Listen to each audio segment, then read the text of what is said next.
అందరికీ నమస్కారం. నేను మీ దేవి. తనువులు కలిసిన వేళ 8వ భాగం. రచయిత బుజ్జి గారు. నువ్వు రెస్ట్ తీసుకోకుండా కిందకొచ్చావెందుకు అంటే, మీతో ఎవరితో నేను సరిగ్గా మాట్లాడలేదు కదా, అందుకే అని అందరితో మాట్లాడుతూ అందరితో కలిసిపోతుంది. పైనుంచి ఇది చూస్తున్న రాణి వల్లి మొహంలో ఉన్న ఆనందాన్ని చూస్తూ, నీ ఆనందాన్ని చెరపాలని అనుకుంటే వాళ్ళకి నరకం అంటే ఏంటో చూపిస్తా, అది ఎవరైనా సరే అని తనని చూస్తూ అంటాడు. వేద్ పైన ఉన్న రాణాన్ని చూసి తను పైకి వచ్చి మరి అలా చూడకు బావా మా చెల్లిని అని అంటాడు. వేద్ అన్న మాటలకి నవ్వుతూ తనని ఎంత చూసినా అలా చూడాలనిపిస్తోంది బావా. తనకి ఇంకా తెలియదు నేను తనని ఇష్టపడ్డానని. ఈ రోజు నైట్ చెప్తానని అంటాడు. ఏది ఏమైనా నీకు నచ్చిన అమ్మాయి మా వల్లి కావడం చాలా బాగుందిరా అని వల్లి జాగ్రత్త బావ అని అంటాడు. అలా వల్లి జాగ్రత్త అని అంటున్నా వేద్ని చూసి ఏమైనా ప్రాబ్లమా వేద్ అని అడుగుతాడు. వేద్ ప్రాబ్లం ఉంది బావా, తనకి పుట్టే మొదటి సంతానానికి అని అంటాడు. అదేంటి అసలు విషయం ఏంటి అని అంటే, ఇప్పుడు కాదు బావా తర్వాత చెప్తాను, ముందు ముందు ప్లీజ్ దాని గురించి ఇప్పుడే వద్దు. ఈ రోజు మీ హ్యాపీ డే, మీ మొదటి రాత్రి ఏ కారణంగా డిస్టర్బ్ అవ్వకూడదని వెళ్ళిపోతాడు కిందకి. మా సంతానానికి ఏం ప్రాబ్లం, ఓకే తల్లికి వచ్చే ఏ ప్రాబ్లం అయినా అది నన్ను దాటి రావాలి, నేనున్నాను కదా తనకి అని. నా బంగారం ఈ రోజు నా సొంతం అవుతుంది. ఈ రోజు మా జీవితంలో చాలా ముఖ్యమైన రోజు, వేటి గురించి ఆలోచించకుండా ఉండాలి అని రూమ్ లోకి వెళ్తాడు.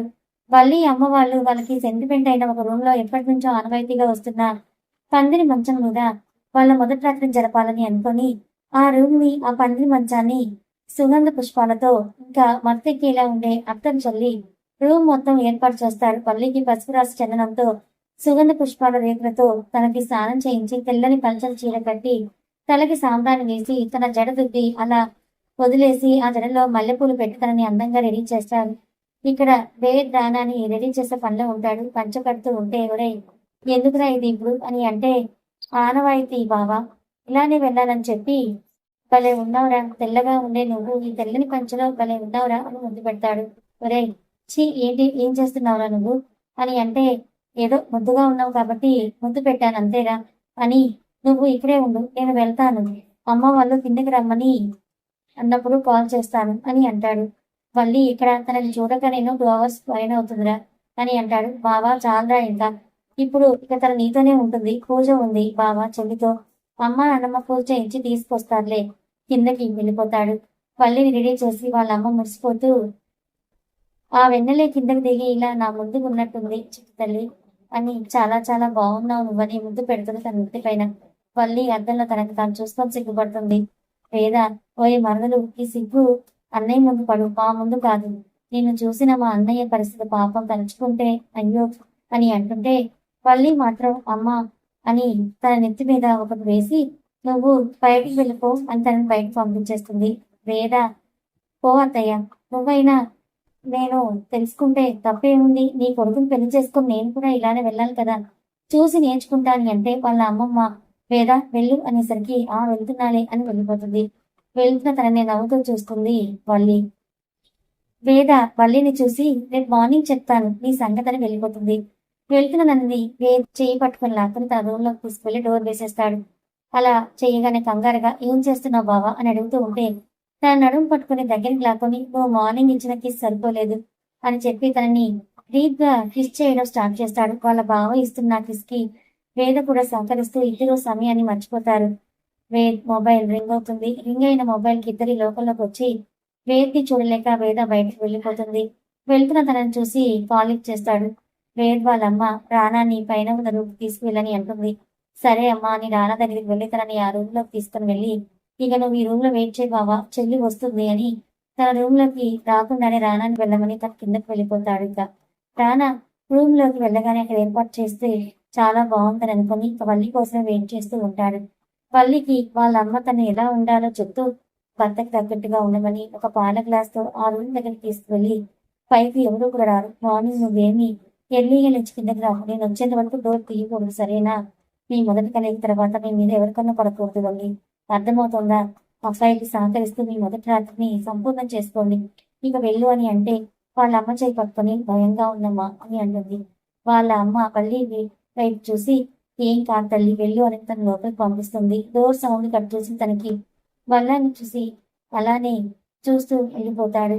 తాను రానా వైపు చూడలేక డోర్ వేసి అక్కడే ఉంటుంది. రానా నవ్వి, ఇప్పుడు నువ్వు కానీ నా దగ్గరికి రాకపోతే నేనే నీ దగ్గరికి రావాల్సి వస్తుంది అంటే తన వైపు చూసి తానే మెల్లగా నడుచుకుంటూ వస్తుంది. తెల్లని చీరలో పాల గ్లాస్ తో తన దగ్గరికి వస్తున్న తన ప్రియసఖిని చూసి రానా తనని అలానే చూస్తూ ఉంటాడు. మళ్ళీ రానా దగ్గరికి వచ్చి పాల గ్లాస్ ఇస్తుంది. రానా పాల గ్లాస్ తీసుకొని పక్కకి పెడతాడు. మళ్ళీ రానా పాల గ్లాస్ తీసుకోగానే తన కాళ్ళకి దండం పెడుతుంది. రానా నవ్వి, నువ్వు అక్కడ కాదు ఉండవలసింది ఇక్కడ అని అంటూ తన గుండెలకి హత్తుకుంటాడు. తనలా హత్తుకోగానే తనకి కొంచెం కంగారు తగ్గుతుంది. తన చేతిని పట్టుకుని టెన్షన్ పడుతున్నావా అని అడుగుతాడు. మళ్ళీ కొంచెం అని అంటుంది.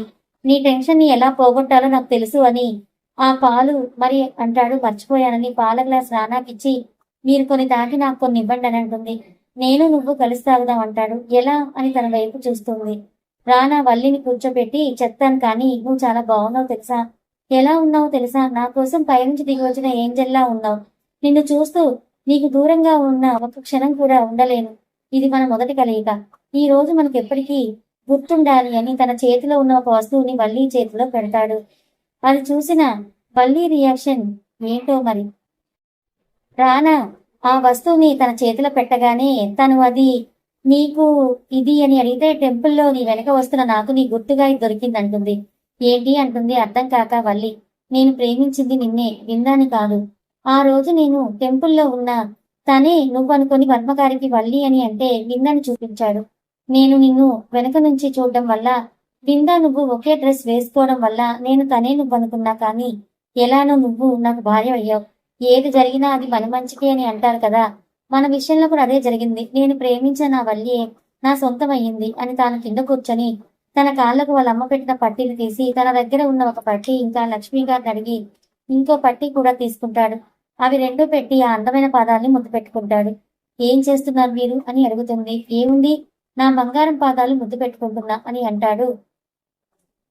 బెడ్ అయినా తాను నుంచుని చాలు ఇంకా అని అంటుంది. రానా బెడ్ మీద కూర్చొని చాలా ఇదే దీనికే ఇంకా చాలా ఉన్నాయి అని తనని తన ఒడిలో కూర్చోబెట్టుకొని ఐ లవ్ యూ అంటాడు. వల్లి కూడా ఐ లవ్ యూ టూ అని. మీరు ప్రేమించింది నన్నేనా అంటే నిన్నే బంగారం, నిందా అనుకుని నేను భ్రమపడ్డాను అంతే, కానీ నిన్నే పెళ్లి చేసుకున్నా. చూసావా ఆ విధి మనల్ని ఇలా దగ్గర చేసిందంటే తనని హత్తుకొని మీరు నా లైఫ్ లోకి వచ్చాక చాలా మారిపోయాయి రానా గారు. థ్యాంక్స్ నా జీవితంలోకి మీరు వచ్చినందుకని అంటే నువ్వు కాదు బంగారం, నేనే నీకు చెప్పాలి. ఎప్పుడూ ఈ చేతిని వదలకుండా ఉంటాను, నీకు తోడుగా నీకు రక్షగా ఎప్పుడూ ఉంటాను అని అంటే ఆ చేతిని పట్టుకుని నేను కూడా మిమ్మల్ని ఎప్పుడూ దూరం చేసుకోను, మన ఇద్దరి మధ్య ఏమి వచ్చినా ఈ చెయ్యి మాత్రం విడవను అని అంటూ ఉంటుంది. రానా వల్లి వైపు చూసి బంగారం స్టార్ట్ చేద్దామా, ఇక టైం చూడని అంటే తాను సిగ్గుపడుతూ పాలు అని అంటుంది. అవునా కదా, ఇవే కాక ఇంకా చాలా ఉన్నాయి కదా, తిన్న తర్వాత మొదలు పెడదాంలే అని పాల గ్లాస్ తీసుకొని తాను తాగి వల్లి పెదవుల్ని అందుకుంటాడు. తన నోటిలో పాలను ఇద్దరు సమంగా పంచుకుంటూ గ్లాస్ లో ఉన్న పాలు తాగేస్తారు. రానా వల్లి నడుము పట్టుకుని తన జడలో ఉన్న మల్లెల వాసన చూస్తూ అదుపు తప్పిన తన మదికి తనలో మోహం ఉప్పొంగుతున్న వేళ వల్లిని పడుకోబెట్టి తన మీదకి చేరి తన చేతులతో ఆమె చేతులు పట్టుకొని తన మెడ మీద కొరుకుతూ ముద్దు పెడుతూ ఉంటాడు. ఇద్దరిలో తాపం మొదలై రానా వల్లి చేతులు వదిలి తనని గట్టిగా పట్టుకుంటాడు. వాళ్ళు కూడా రానాని గట్టిగా పట్టుకుంటుంది. ఇద్దరిలో వేడి పెరగగా వాళ్ళు వేసుకున్న బట్టలు కిందకి చేరుతాయి. రానా వల్లి శరీరంలో అనువనువు ముద్దులతో ముంచెత్తేస్తాడు. ఆ ముద్దులకి వల్లి శరీరం అదిరి పడుతూ ఉంటుంది. తనకి అనుకూలంగా మార్చుకొని రానా వల్లిలోకి ప్రవేశించి వాళ్ళ మనసులతో పాటు ఇప్పుడు వాళ్ళ తనువులు కూడా పూర్తిగా ఒక్కటయ్యాయి. వల్లి రానా ఇస్తున్న బాధని భరిస్తూ తనకి సహకరిస్తుంది. వల్లి వైపు చూసిన రానా వల్లి కళలో వస్తున్న నీళ్ళకి తన వైపు చూసి సారీ బంగారం అని అంటూ ఆపైనా అని అంటాడు. కాని వల్లి రానా పెదవులకి తన పెదవులు కలుపుతుంది. పెదవులతో మొదలైన ముద్దు ఇద్దరి నాలుకల సయ్యాటతో ముగిసింది. రానాలో వల్లి పూర్తిగా కలిసిపోయింది. ఇప్పుడు ఇద్దరు వేరు వేరు కాదు, వాళ్ళు మనసులతో పాటు వాళ్ళ కనువులు కూడా ఒక్కటయ్యాయి. వర్మగారి ఇంట్లో ఆ ఫంక్షన్ నైట్ వర్మగారిని విందాని పిలిచి వల్లి ప్లేస్ లో విందాని చూపించినందుకు ఇద్దరికి వార్నింగ్ ఇచ్చి ఇంకా వల్లి అంటే పడని వాడి చేతులు కలిపి ఫొటోస్ మార్కింగ్ చేయించినందుకు విందాని చెంప మీద కొట్టి ఇప్పటికైనా ఆడపిల్లలా ఉండు, ఆ రోజు నేను గనక రాకపోయి ఉంటే నువ్వు ప్రాస్టిట్యూట్ కింద అరెస్ట్ అయ్యేదానివి, అలా ఎవరో తెలియని వాడు రమ్మంటే వెళ్ళిపోతావా, నీ మానం కన్నా నీ మోడలింగ్ ఇంపార్టెంటా నీకు, దానికోసం నీ ఒళ్ళు అమ్ముకోవడానికి కూడా వెనకాడమంటే విందా కోపంగా రానా గారు మాటలు మంచిగా మాట్లాడండి. మీరు అని అంటే నువ్వు వల్లి ప్లేస్ లో రావాలనుకున్నాక నా లైఫ్ లోకి నీలాంటి దాంతో ఇలానే మాట్లాడాలి. మీరిద్దరు వెళ్ళిపోండి. వల్లి ఫ్యామిలీ వచ్చారు. ఇప్పుడు తనకి అందరూ ఉన్నారు. విందా నువ్వు వల్లి జోలికి రావాలని ప్రయత్నం చేయకు అని వర్మగారిని చూస్తూ, వల్లిని మీరు పెంచారు కాబట్టి మిమ్మల్ని ఏం అనడం లేదు. మీరు ఏ పిచ్చి వేషాలు వేసినా ఇప్పుడు రూమ్ లోకి తీసుకెళ్లారు కదా వాణ్ణి. అక్కడ వాడికి చాలా మర్యాదలు జరుగుతున్నాయి. మీకు కూడా అలా జరిగేలా చూసుకోకండి అని లక్ష్మి దగ్గరికి వెళ్లి అత్తయ్య అని అంటే అది మొత్తం విన్న లక్ష్మి గారు, ఆయన ఇలా వల్లి ప్లేస్ లో విందాన్ని చూపించాడని తెలియదు బాబు అంటే, మీ గురించి నాకు అర్థమైంది. వల్లి మీ కూతురు కాకపోయినా తనని మీరు సొంత బిడ్డతో పాటు సమంగా చూస్తున్నారు. మీ వ్యక్తిత్వం చాలా మంచిది. మీ బుద్ధి మాత్రం విందాకి రాలేదు. కొంచెం వచ్చినా బాగుండని తన పాకెట్లో ఉన్న పట్టీని తీసి ఇది వల్లిది కదా అత్తయ్య అని అంటాడు. అవును బాబు, తనకి చాలా ఇష్టం అవంటే. ఆ రోజు టెంపుల్లో మిస్ అయింది. ఇంకా పట్టి తన బ్యాగ్ లోనే ఉంది. ఎప్పుడు అని తనతో పాటు తీసుకొచ్చిన వల్లి బ్యాగ్ లోంచి ఆ పట్టి తీసిస్తుంది. థ్యాంక్స్ అత్తయ్య గారు అని రానా వెళ్ళిపోతాడు. కోపంగా విందా ఫంక్షన్ నుంచి వచ్చేస్తుంది. వర్మగారు మాత్రం ఉంటారు. అతను లేకపోతే ఎవరైనా ఏమైనా అనుకుంటారని. అలా ఆ రోజు గడిచింది. తెల్లారి నైట్ వల్లికి రానాకి ఈ రోజు మొదటి రాత్రి అని లక్ష్మి గారి వాళ్ళ తెలుసుకున్న విందా కోపంగా తన రూమ్ లో ఉండవని విసురుతూ వల్లి మీద కోపంతో రగిలిపోతుంది. ఆ సౌండ్ కి విందా రూమ్ కి వచ్చిన లక్ష్మి గారు కోపంగా విందాని చెంప మీద కొడుతుంది. కోపంగా విందా ఎందుకు కొట్టావని అంటే, ఇంకొకటి పైకి ఇది ఎప్పుడో చేయవలసిన పని నేనే కొట్టకుండా ఉన్నాను. అందుకే నువ్వు ఇలా తయారయ్యావని అంటుంది. ఇప్పుడు నేనేం చేశాను అని అంటే, ఏం చేయలేదని చెప్పు. నువ్వు ఒక ఆడపిల్లవై ఉండి వల్లి ఫొటోస్ అలా మార్పింగ్ చేసేలా చేశావు వాడితో కలిసి. అదే నిజమని నమ్మితే రానా వల్లి జీవితం ఎటు పోయేది, ఏమై ఉండేది. కానీ నీ గురించి తెలిసిన రానా అది మీ పని అని అర్థమై వాడికి తగిన శిక్ష విధించాడు. నువ్వు ఆడపిల్లవని నిన్ను ఏమీ అనలేదు. ఇప్పటికైనా ఆ మోడలింగ్ వదిలి చక్కగా ఏదైనా జాబ్ చూసుకో అని అంటుంది. జాబ్ చూసుకుంటా తప్పకుండా అని కోపంగా వాళ్ళ అమ్మ వైపు చూసి నువ్వు బయటికి వెళ్ళు అని అంటుంది. కింద ఇప్పటికి కూడా నీలో మార్పు రాకపోతే నువ్వు చాలా కోల్పోతావని వెళ్ళిపోతుంది.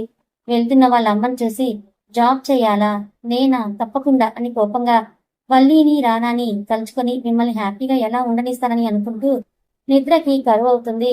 వాళ్ళ మీద కోపంతో కథ కొనసాగుతుంది. మరి ఈ విందాకి రానా అంత బాగా బుద్ధి చెప్పినా, మరోపక్క తల్లి కూడా మంచి మాటలు చెప్పినా బుర్రకెక్కలేదు. ఈ విందా ఇప్పుడు ఏం చేయబోతుంది కోపంతో? అసలే వల్లి జాతకంలో ఏవో దోషాలు ఉన్నాయని వల్లి అన్న వేద్ అన్నాడు కదా. మరి ఈ దుష్టశక్తుల నుండి, ఈ జాతక ప్రభావం నుండి వల్లిని రానా ఎలా కాపాడుకుంటాడు? వల్లి రానాల జీవితం గట్టెక్కినట్టేనా, లేదా మళ్ళీ ఏవైనా అవంతరాలు ఏర్పడుతున్నాయా? వల్లి జీవితానికి కొంచెం కోటలాగా రానా ఎలా మారనున్నాడు? వాళ్ళ జీవితాల్ని, వల్లి జీవితాన్ని తను ఎలా సరిదిద్దుకొనున్నాడు? తర్వాత ఏం జరిగిందో తెలుసుకోవాలనుకుంటే ఛానల్ని ఫాలో అవ్వండి. కథ నచ్చితే లైక్ చేయండి, మరికొంతమందికి షేర్ చేయండి. ఫ్రెండ్స్, హైప్ ఇవ్వండి.